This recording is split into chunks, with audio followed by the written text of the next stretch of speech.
Yes bana, matamko mbalimbali yamezidi kuwa makubwa kupitia mitandao ya kijamii, hususan kipindi hichi hapa kuelekea uchaguzi mkuu wa Oktoba mwaka 2025. Tafahamu kumekuwa na mambo mbalimbali ambayo yakiwa yakizungumzwa na viongozi mbalimbali. Takumbuka jambo la mbunge wa Kawe Gwajima ambaye alikuwa gumzo kupitia mitandao ya kijamii akizungumzia jambo la utekaji ambalo kwa upande wake alikuja na data zake ambazo anahisi kwamba kwa research ambayo ameifanya zipo sahihi.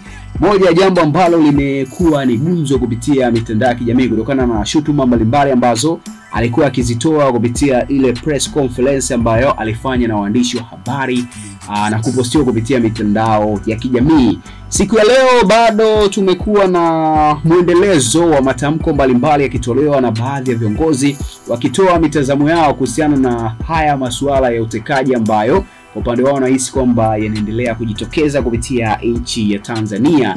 Sasa tunao taarifa kuhusiana na wanaotoa mawazo yao wasizuiwe na mtu yeyote.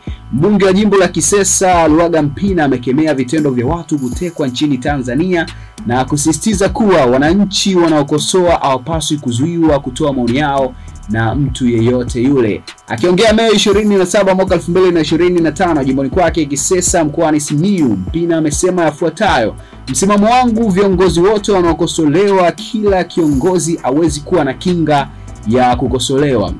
Diwani anakosolewa, mbunge anakosolewa na rais anakosolewa. Wanapofanya vizuri wanapongezwa. Kwa hiyo wananchi wote wanaotoa mawazo mbalimbali Tanzania kuishauri serikali na bunge wapo sahihi na wasizuiwe na mtu yeyote yule. Hatuwezi kuzimaliza changamoto za taifa letu kwa kuongea kwa lelemama, kwa kutoambiana ukweli. Hata mahali palipoharibika mnapongezana tu.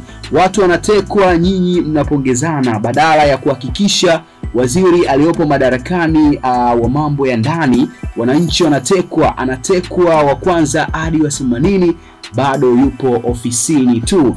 Bana, huu ni mtazamo kutoka kwa mbunge wa jimbo la Kisesa Luhaga Mpina ambapo alikuwa akizungumza na wananchi wake kupitia jimbo lake.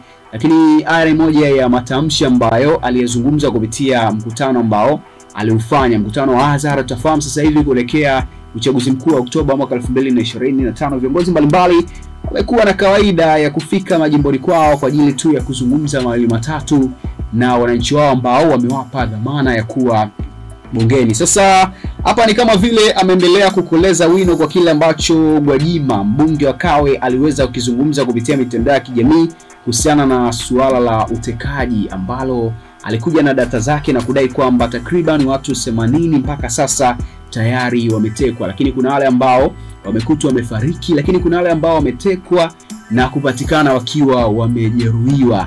Sasa kwa upande wa Luhaga Mpina bwana amesema kwamba kwa wale wakosoaji, wananchi ambao wanaikosoa taasisi fulani, basi wasizuiliwe kwa sababu hakuna kinga kwa kiongozi ambaye inamkinga yeye asikosolewe. So wananchi wanapoona kwamba kuna sehemu hapaendi sawa, waache tu waweze kutoa mitazamo ili tu wabaini ni wapi ambapo wanakosea na kutatua changamoto ambazo kwa upande wao bwana wameona kabisa wananchi wanaona mbona kuna changamoto hii hapa haipati utatuzi. Sasa Luhaga Mpina bwana amekoleza wino kwa haya ambayo yanaendelea kupitia mitandao ya kijamii. Nakumbuka Luhaga Mpina bwana amekuwa ni moja kati ya mtu ambaye amekuwa na ile kawaida kukosoa pale tu ambapo anaona kama kuna mambo hayaendi sawa. Utakumbuka kipindi cha uchaguzi wa ndani na Chama cha Demokrasia na Maendeleo Chadema ambapo walipatikana mwenyekiti mpya Tundu Antipas Lissu. So tulimuona Luhaga Mpina akimpongeza Tundu Antipas Lissu huku akikipongeza Chama cha Demokrasia na Maendeleo Chadema